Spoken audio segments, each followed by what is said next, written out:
साहब, आपके जिले के सरदार सिंह जी, पूर्व मंत्री मंजू वर्मा जी, पूर्व विधायक वीरेंद्र महतो जी, पूर्व विधायक अकबर अली जी, इस जिले के सम्मानित नेता अमर सिंह जी और रीना चौधरी जी और तमाम साथियों को मैं इस कार्यक्रम नगर देता हूँ, धन्यवाद देता हूँ। हम लोग कार्यकर्ता सम्मेलन का जो मकसद है वो है कि 2025 में हम लोग कैसे 225 सीटों को जीत के अपने माननीय मुख्यमंत्री आदरणीय नीतीश कुमार जी को ये तोहफा देंगे।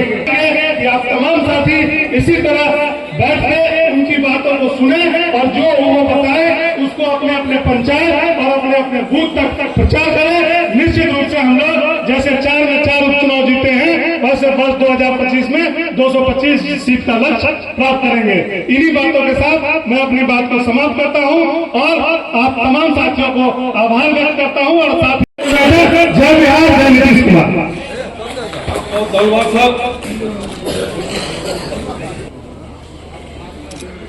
और अपनी विचार और जानदार मंत्री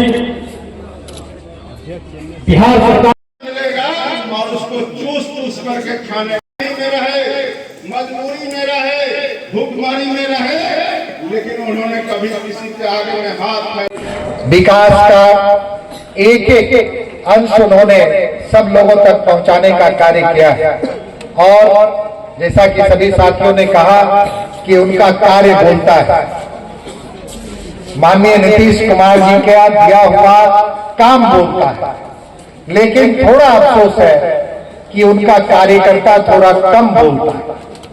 अगर हम भी बोलने लगेंगे तो शायद उस किए गए काम का इतना शोर हो जाएगा कि उस शोर में कोई भी दल, कोई भी प्रतिपक्ष आपके सामने टिकेगा नहीं, क्योंकि माननीय नेता ने बिहार को अपने कर्म के बदौलत, अपने मार्गदर्शन के बदौलत और अपनी दूरदर्शिता के बदौलत सीमित संसाधनों के बिहार को उन्होंने आज देश की सबसे तेज गति से चलने वाली आर्थिक व्यवस्था बनाया। तो ये माननीय नेता की कार्यकुशलता है और इसका हम सभी लोगों को सम्मान करना चाहिए।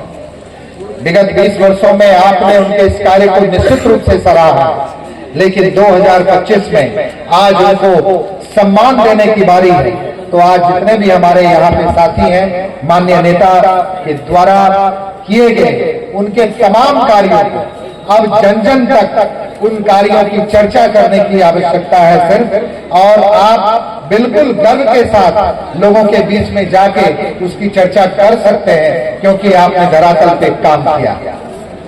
माननीय नेता के सम्मान में बहुत ज्यादा मैं कुछ नहीं कहूंगा। जो कुछ भी कहा गया है, जरूरत सिर्फ यह है आज जितने भी हम कार्यकर्ता हैं सभी में एक भावना, एक संकल्प होना चाहिए और उस एक संकल्प के लिए सभी में एकजुटता होनी चाहिए।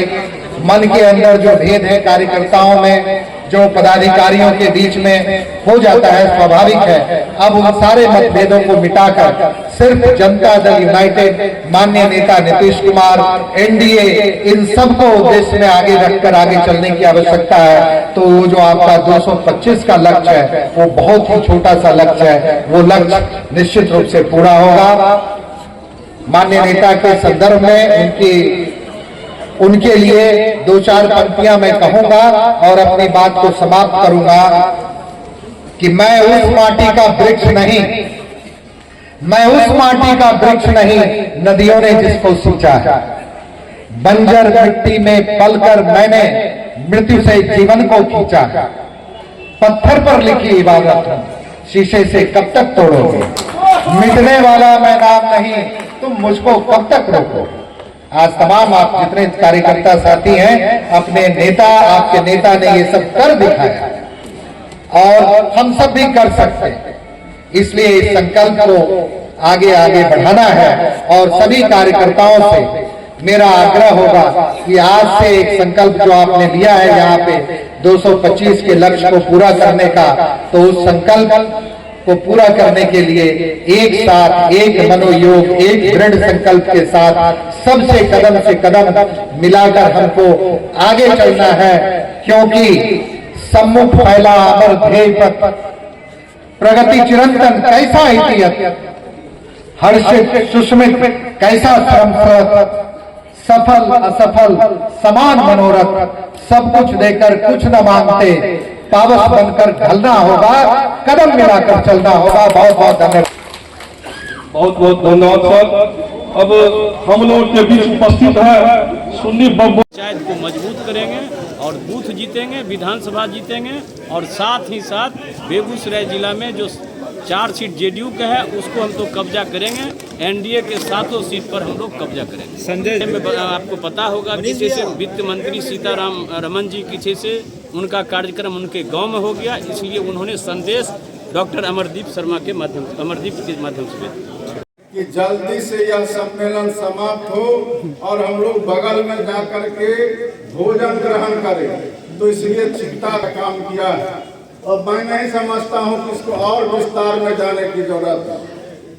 अब बहुत सारे हमारे नेतागण को यह चिंता रहता है कि हमको बताना है, खास करके जो आज के हमारे 20 साल 25 साल के नौजवान युवा साथी हैं, उनको यह बताना है कि पहले 19 साल पहले बिहार के अंदर में सड़क नहीं था, बिजली नहीं था, यहाँ लोगों का जीना मुश्किल था। यह बताना जरूरी है, लेकिन मैं समझता हूँ कि जितना चिंतित हम लोग होते हैं उतना चिंतित होने की इसलिए आवश्यकता नहीं है कि अगर हमारे बिहार के एक एक लोग इस बात के महत्व को नहीं समझते तो लगातार विपक्षियों के द्वारा 100 तरह का झूठ बोलने के बावजूद भी हमारे जनता दलियों और एनडीए का सरकार बिहार के अंदर में 19 साल से नहीं होता। यह इस बात का उदाहरण है और गवाह है कि जितना हम लोग सोचते हैं उससे ज्यादा हमारे बिहार के आम नागरिक सोचते हैं कि इससे बेहतर सरकार न बिहार में कभी बना था और न आने वाला समय में बिहार में कभी बनने वाला था। इसलिए अपनी सरकार को आगे भी जो हम सभी लोग नारा दे रहे हैं 2025 फिर से नीतीश, तो यह हमारा नारा नहीं बल्कि बेगूसराय का नारा होना चाहिए, पूरे बिहार का नारा होना चाहिए, हमारे दलित भाइयों का नारा होना चाहिए, हमारे अति पिछड़ों का नारा होना चाहिए, हमारे पिछड़े वर्ग के लोगों का नारा होना चाहिए, हमारे जो अग्रे वर्ग के लोग हैं उनका नारा होना चाहिए। और हम सब मिल करके फिर से श्री नीतीश कुमार जी को बिहार की बागडोर संभालने के लिए हम लोग तैयार हैं साथियों।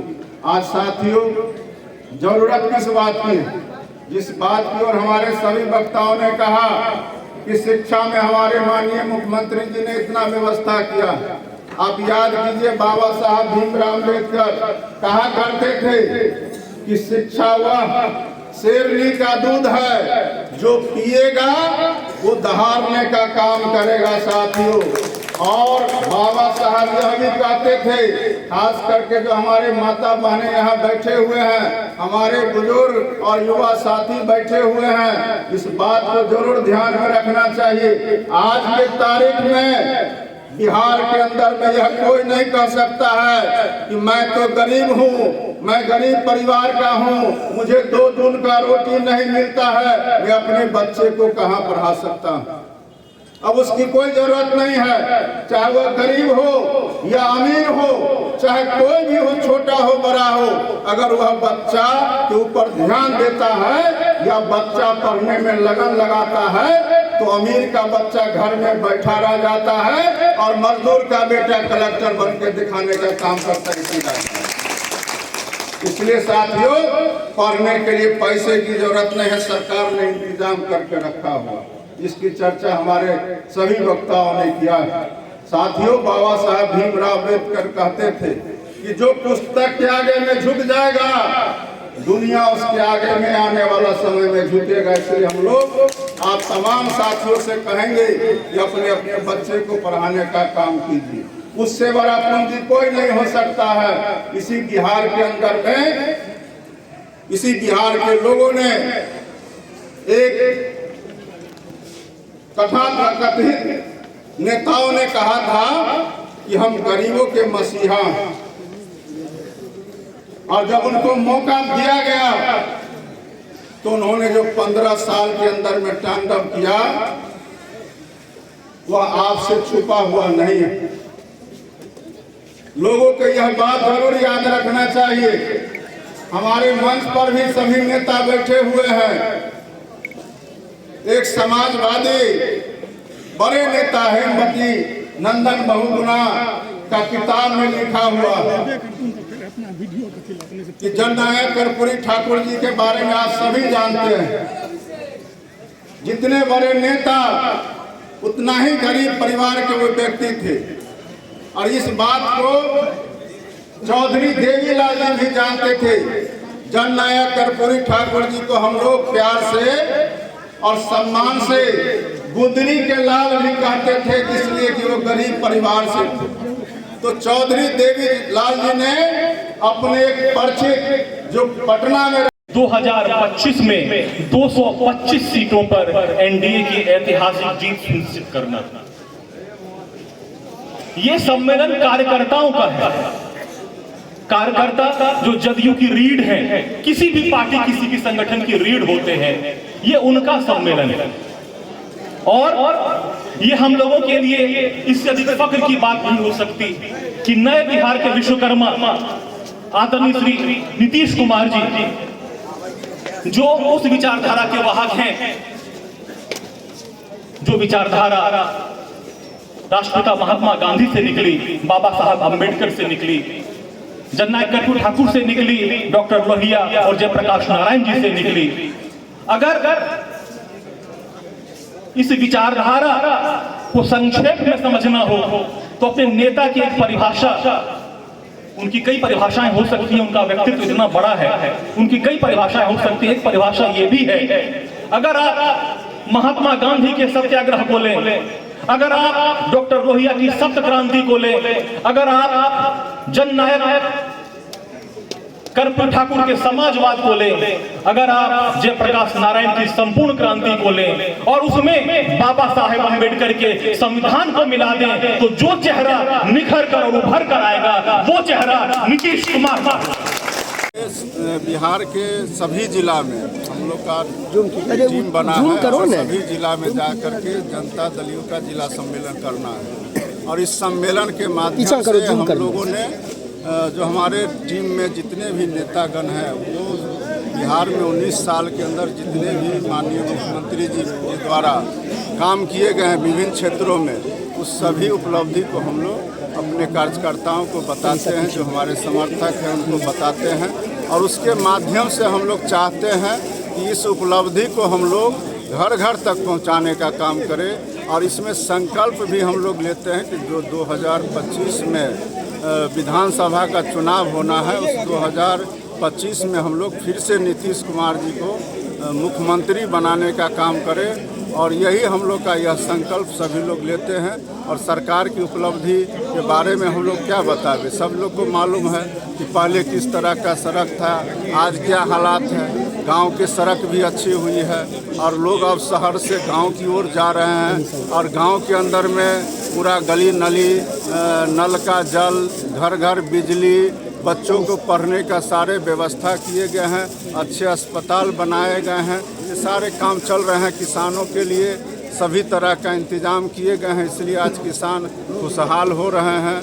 और हमारे किसानों को जितने भी तरह का सुविधा चाहिए वो सुविधा मिल रहा है। कृषि के क्षेत्र में भी बिहार अब आत्मनिर्भर बन रहा है। हमारे बिहार के अंदर में चाहे मक्का का उत्पादन हो, गेहूं का उत्पादन हो, चावल का उत्पादन हो, मसाला का उत्पादन हो, सब्जी का उत्पादन हो, मछली का उत्पादन हो, मखाना का उत्पादन हो, लीची का उत्पादन हो, सभी का उत्पादन क्षमता बढ़ा है। और यह कृषि रोड मैप के माध्यम से माननीय मुख्यमंत्री जी ने इस क्षेत्र में भी क्रांति लाने का काम किया है।